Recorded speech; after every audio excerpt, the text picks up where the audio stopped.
Hello podcats, hope you're doing well today. I'm going today to see a great friend of mine. His name is Martin Shaw. He's a fantastic trumpet player and he also plays piano. He's done loads and loads of great things. He played with Jamiroquai, John Dankworth and the BBC Big Band, loads of great things like that. So we're going to talk a little bit about jazz standards. I know what his favourite standard is already, but I'm not going to say. I'm going to let him tell you because he calls it on every gig that we do together. So we're playing a gig tonight together, so I thought I'd catch up with him before the concert, and here comes the interview.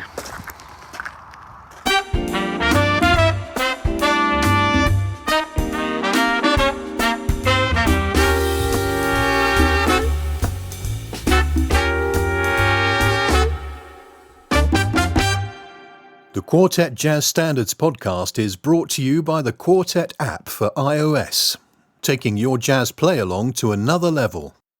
It's like being on the radio. Hi Martin. Hi Geoff, how's it going? How are you today? I'm very well, thank you very much.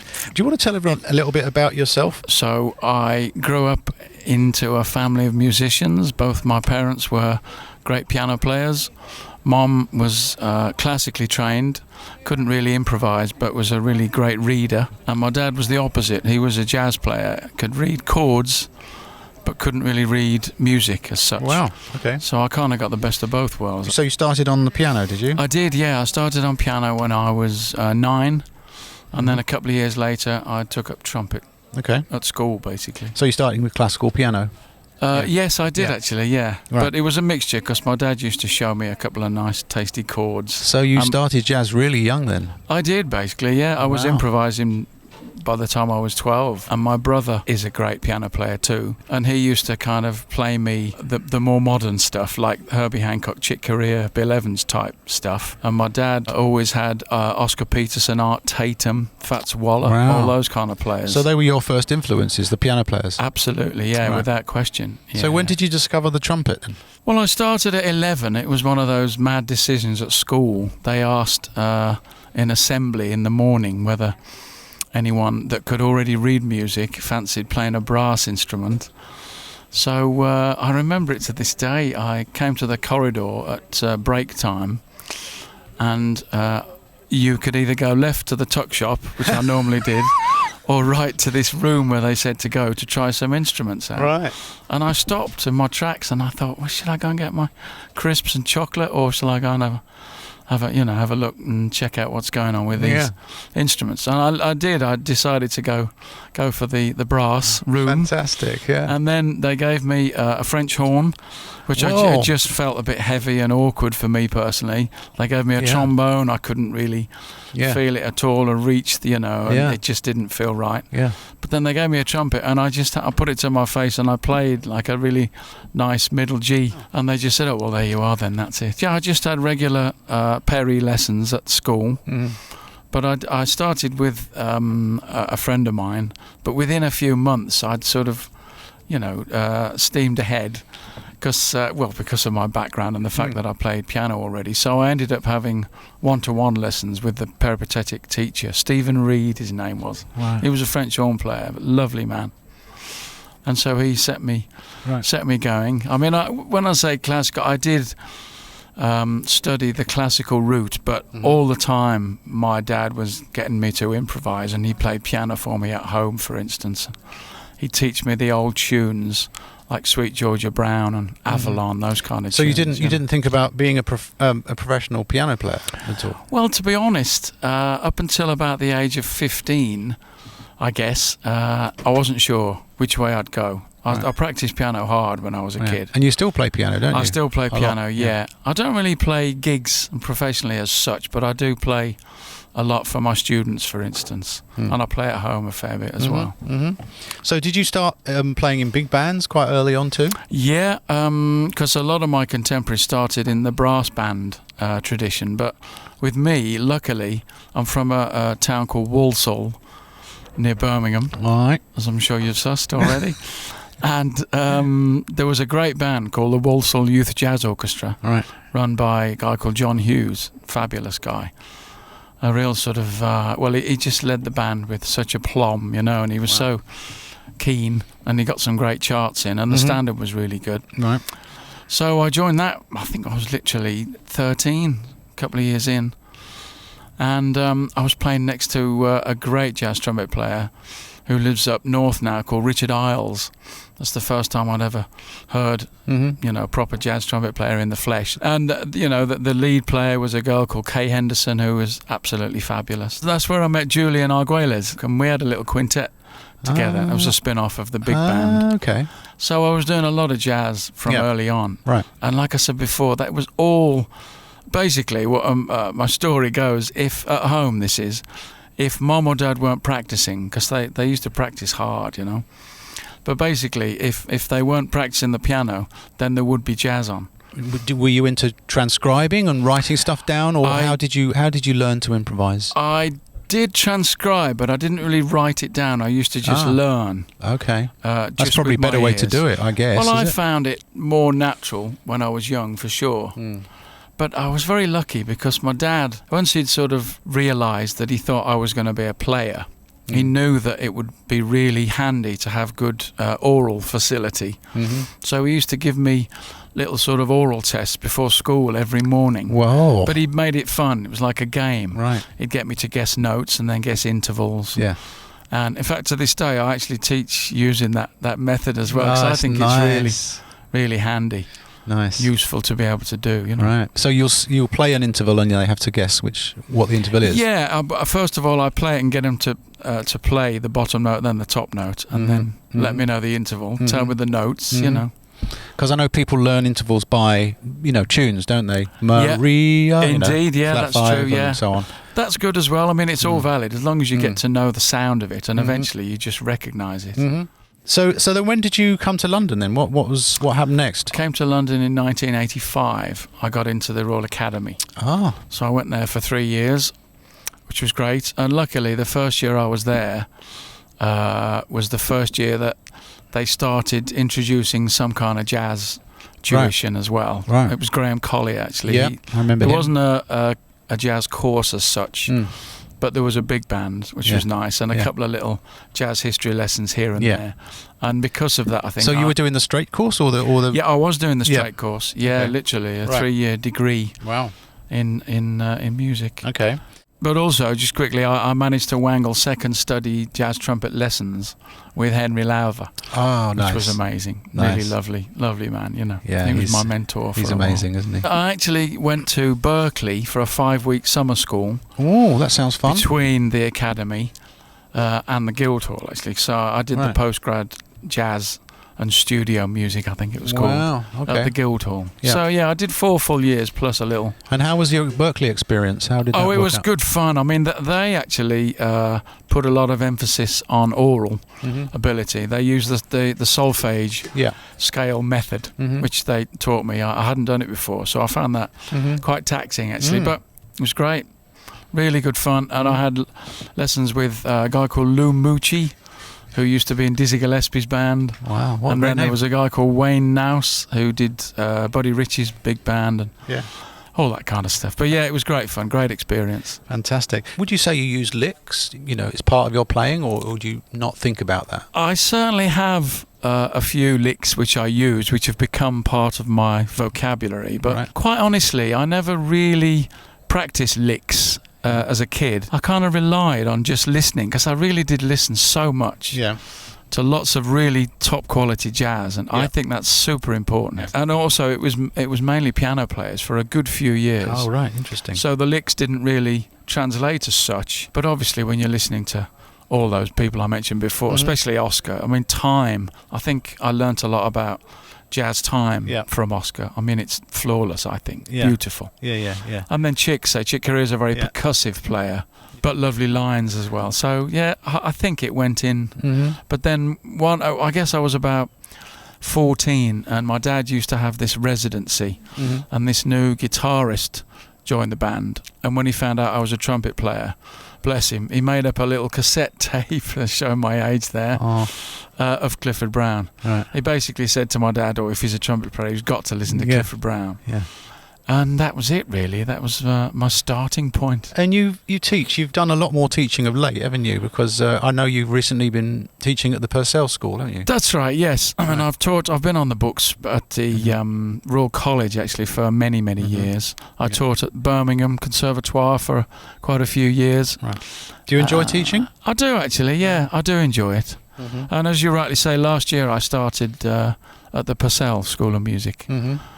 Specialist, like secondary school. I'd imagine that standard is pretty high there, isn't it? It really is, actually. Right. I was quite surprised, shocked even, in a nice way, you know. When you've got really advanced students, do you ever find it a challenge to find things to do with them? Yeah, absolutely. Well, especially with children, but most of us, I think you'll agree. When you get to when you've been doing it for 30 odd years, you get this sort of experience behind you, and there's just certain things you find out only by doing it for that long. Yeah. The way you phrase certain things, you know, and your sound and way of approaching playing, I think, just gets much more mature as you get older. But you just can't play like that when you're a kid. Yeah. And you know, kids all quite often play too many notes when you know they could have said a very similar thing with fewer. Just little things like that, I think. So another thing I wanted to ask you about is playing in big bands. Do you like playing in a section? I do. I love it. Absolutely. Okay. I always tend to play fourth trumpet now, which is kind of the jazz chair these days. Yeah. I'm basically booked because I can improvise. Yeah. I certainly wouldn't ever sit on lead because it's a bit scary and I can't really do it very well. I'm sure you could. Well, actually, no, honestly, Geoff, I really couldn't. But really? You know, nice of you to think I might be able to. No, it's a range and style. Well, not even style. Obviously, I could hear stylistically how it would need to go, but range-wise, I haven't got the setup for that kind of playing at all. So playing fourth trumpet, that means you're following the leader, right? Exactly. That's what I was going to say, yeah. So really, you, in an ideal world, you listen hard to your lead trumpet player and you try and phrase like he does or she does, you know? Okay. For instance, I do the BBC Big Band, which is always a fabulous band. Yeah. And someone like Mike Lovett springs to mind because he plays lead with the band and he phrases so beautifully and he kind of he sits back on the beat, which I kind of do naturally, so I find it very easy to phrase with someone like Mike. But if a different kind of player that maybe plays towards the top end of the beat comes in, then I just adjust. But you find over the years you just learn to do that naturally, really. Yeah.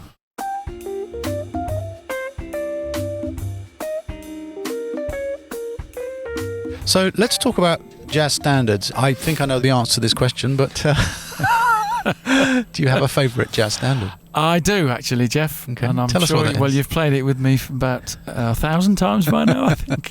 It's actually My Romance. My Romance, okay. And I'll tell you for why. It came from... I'm a huge fan of Bob Mintzer. I just love the way he phrases and improvises. He's just a fabulous musician and writer. And I've got most of his big band albums. Okay. He's a great arranger as well, isn't he? Oh, absolutely, yeah. Beautiful. I love the way he voices for horns and just amazing musician. Yeah. And he's worked with the Yellow Jackets, of course.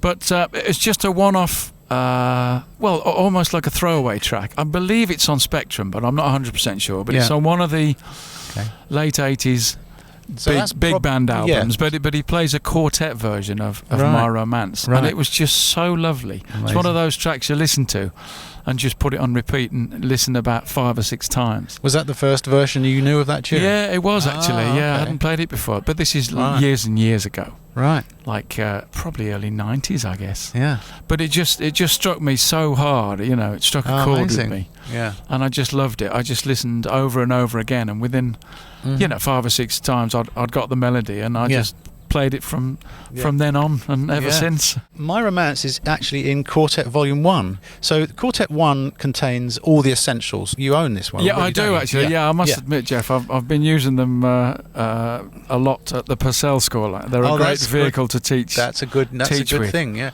Rodgers and Hart, isn't it? That's right, yes. Rodgers and Hart, yeah. I say to students, learn all those ones first. The first 150 are the essentials, you know. All the things you are, Stella by Starlight, blues, rhythm changes and all those things. makes good sense. Have you found that you've used any particular other tunes from this? Well, from the apps? to be honest, I quite often leave it to the students to tell me what they want to learn. But I mean, I've been through, I've used Autumn Leaves, I've used All the Things You Are. Yeah. I used All Blues for a few weeks. Okay. I used Emily the other day, actually. Nice. Which is a lovely tune, but yeah, that was. I mean, it's always handy. And one thing I love about it, I must admit, is how versatile it is. Yeah. The fact that you can change key. Yeah. Easily. Yeah. You can add a sax player so they can at least listen to how a pro would, approach the sequence. Yeah. Oh, good. And you can change the time as well, which is a really good thing. Yeah. Do you want to get your horn out, and then we'll give you a minute to warm up? And okay. Then, I know trumpet is a particularly tiring instrument. Do you have specific things for warming up? I do. I must admit, I warmed up this afternoon. In fact, I've taught today as well. I had a student come round at midday for a couple of hours. Okay. So I warmed up at about 11 o'clock. Okay. And again, it varies on... So you just have to do that once a day, and then you're okay for the rest of the day? Yeah, basically, yes, that's right, yeah. That's handy. That always kind of bemuses me as well, really, because you can literally warm up in the morning and then play a little, and then leave it for like 7 hours, 8 hours, and it's still there, fresh for the gig in the evening. Why doesn't that work overnight? Oh, I wish it did. I still don't know the answer to that. So you warm up at midnight, then you'll surely be ready for breakfast. Well, you know what? It's a lovely idea, but it just doesn't work. For some reason it doesn't work like that. Wow. No, and again, we're all different. I think all trumpet players have different ways of warming up. Some guys, particularly when they're busy, hardly need to warm up at all. Okay. I've noticed that the lead guys tend to somehow warm up a bit less. But again, a lot of it might be psychological. I've always felt the need to cover the whole range of the instrument for 10 or 15 minutes, really, working my way up. Play when to warm up? Well, personally, I just do that. I think it's a Herbert Clark exercise.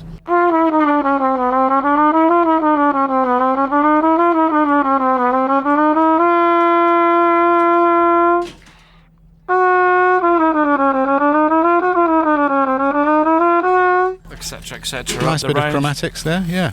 So that's covering. That does it for me. Lots of fingering. Yeah, it gets your fingers going, and it gently gets your chops working as well. I do find, if they're particularly bruised from the day before, I might warm up on flugelhorn instead of trumpet. Again, that's not everybody's thing. Is it true that flugelhorn is slightly easier to play than the trumpet? I wouldn't say easier, just different, a little bit gentler. I find it gentler. To be honest, theoretically, it should be harder because the mouthpiece is deeper, so you haven't got that kind of back pressure going on like you have on trumpet. Right. But I've always found it to be advantageous to have a deep mouthpiece because when you articulate, you've got more room. Yeah. You can articulate in a stronger way. Here we go.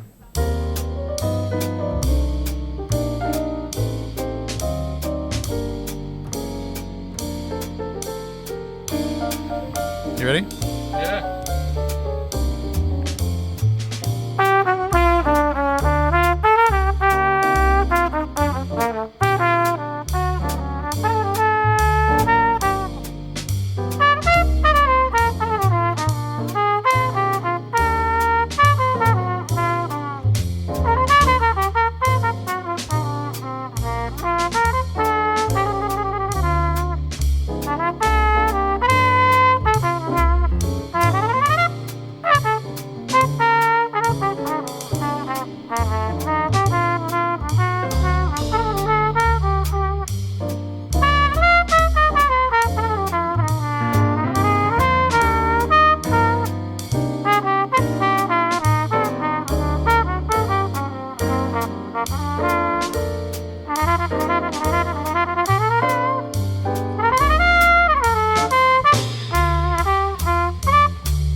How was that? How did that feel? That felt nice, actually. Yeah. I mean, I've worked a lot with the guys, as you well know, anyway. But I mean, that's basically my choice rhythm section. It's like to be stepping honest into a warm bath, is it? Basically, Yeah. It's fabulous. Amazing. You know, I love the way you all swing.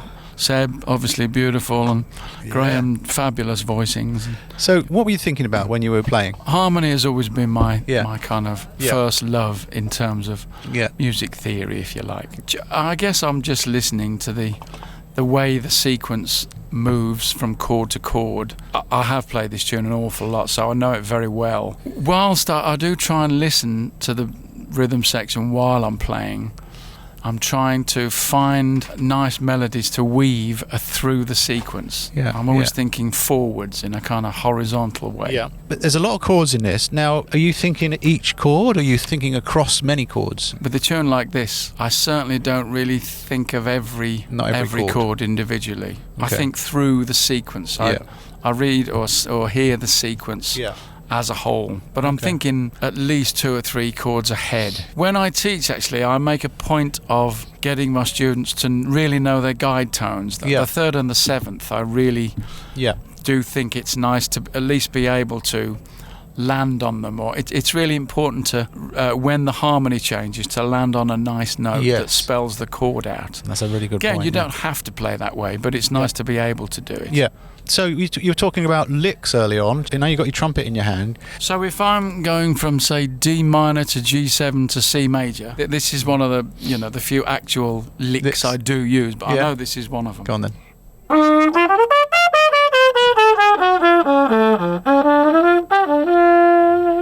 Yeah, nice. Yeah. Because I've always been a fan of the altered scale and the diminished scale. Yeah. So really, I mean, the way up is just the do. So I'm going 3rd, 5th, 7, 9, 11. Yeah. But then on the way down, just turning it into a diminished lick. Yeah. That's one of a few. Yeah. And which I like. I mean, I teach a few licks, but I shy away from just getting my students to do lots of licks in all different keys. I'd rather they work more on the natural ability to improvise. But I do get them to play in time with a sequence, but only use, for instance, the 3rds or the 5ths, or play just minim jazz, I call it. So you're improvising just using minims. And thinking about the graduation of the chord you're on, all that kind of stuff. Could you demonstrate that? Give us some minim jazz. I'll go straight in on a chorus. Here we go. Okay.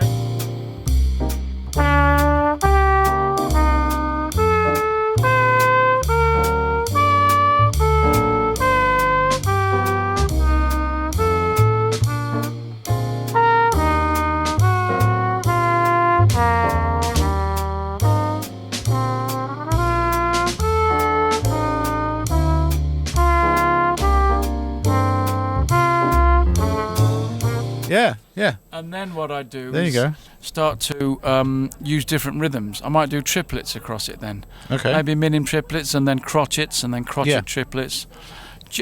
In my opinion, it's good because it takes away one of the things you have to think about when you're improvising. So the rhythm is a given. Mm-hmm. So you concentrate and focus a little more on just the melody. Amazing. Yeah, I love that. Yeah. Just to finish, I've got a couple of quick-fire questions. Your favourite album? It's difficult to say one, but the first one that springs to mind is 3 Quartets, Chick Corea. Oh, good choice. I absolutely love that album. Fantastic. That's Michael Brecker, isn't it? And that's right. Eddie Gomez and fantastic. Beautiful. Favourite musician, alive or dead, you'd like to play with? I always wanted to play with Chick, actually, Chick Corea. Okay. What I do love is his duo stuff with Herbie, first of all, and Gary Burton. Okay. I love those albums. Yeah. So much interplay, It's beautiful. Right. Highlight of your career? Any memorable gigs? Ooh, I must admit, I played for Jamiroquai in the 90s. And we did a few nice big gigs with those guys. We actually played at Woodstock in the late 90s, and we followed James Brown on stage, and there were about 130,000 people in the audience. Wow. That one really stands out, I must admit. And the funniest thing about that is the following day we flew home, and I played the Bull's Head with a little funk band to about 10 people. Feet right firmly back on the floor. That's amazing. Yeah, I came to see you play with Jamiroquai at Wembley okay. Arena. Yeah, you may have Right. even put me on the door. Did you get to blow much in that band? Yeah, we did actually. Yeah, he was quite free with the solos. Amazing. That was good. What a great gig to do. How long did you do that for? I did it for 6 years, between 94 and 2000. Fantastic. Yeah, it was good fun. What's the last concert you went to? I must admit, I hardly ever go and see music. I've seen Take Six a couple of times because I was so blown away with them. Yeah, and amazing. I saw Brecker a couple of times, and I also saw Chick and Gary Burton. But I think for me personally, especially a few years back when I was very busy, I just, a night off was a night off. I wouldn't have thought to go and see. Yeah. You know what it's like. What would you say was your musical weakness? I suppose playing over changes like Coltrane changes. Hard changes, yeah. I find it really difficult, actually. Yeah. I have to really work at that Yeah. because my ears don't take care of it naturally because Okay. it's too difficult. Do you ever get nervous on stage, or when was the last time you got nervous I on do stage? get nervous, I get nervous because I'm not as match fit, chops-wise, as I was when I was busy. It was really pre-COVID, I think. COVID did change my professional work a fair bit. Yeah. And I'll be honest with you, I had a few months off because I just thought it'd be a nice change. It was literally, I had 3 months off playing, Really? which is the first time since I was 11 years old. And, it was interesting. Obviously, I missed it in the end, and it's great to be back. But it was interesting. Great. A few silly questions just to finish off. Your favourite sandwich? Favourite sandwich is tuna and sweet corn. Have you got a favourite movie? Favourite movie has to be The Shawshank Redemption. Oh, that's a good choice. Favourite venue that you've played in? I used to really like the Pizza on the Park. That was That good, was a wasn't really it? good room, and the piano Yeah. was fantastic. Yeah, that's a Yeah. good one. And your favourite country or city? Vancouver. Oh, I that's went a to good Vancouver once. We choice. started a tour of Canada and America with Jamiroquai in the Very mid-90s. European, isn't it? That And it just really struck me. I remember thinking it's one of the few cities I could imagine living in, Right. apart from London, Excellent. And finally, your favourite chord? My favourite Chord chord to play on. Well, it's got to be altered scale or altered chord. Yeah. There's no particular key, I suppose. E for me. Yeah. So D7 altered. Let's D7 call it altered. that. Excellent choice. Right. So, Martin, thank you so much for doing it. It's a pleasure. It was really informative, and Wonderful. I really enjoyed it. And Me hopefully, too. people will get a lot from that. So, Yeah. thank you very much. Pleasure, All right. mate. Nice See you one. soon. Cheers. Thank you for making it to the end of another podcast. Please subscribe if you want to hear more of them as they land. The Quartet Jazz Standards podcast is a UK music apps production. Quartet for iOS, taking your jazz play along to another level. Search for Quartet on the App Store or find out more at quartetapp.com.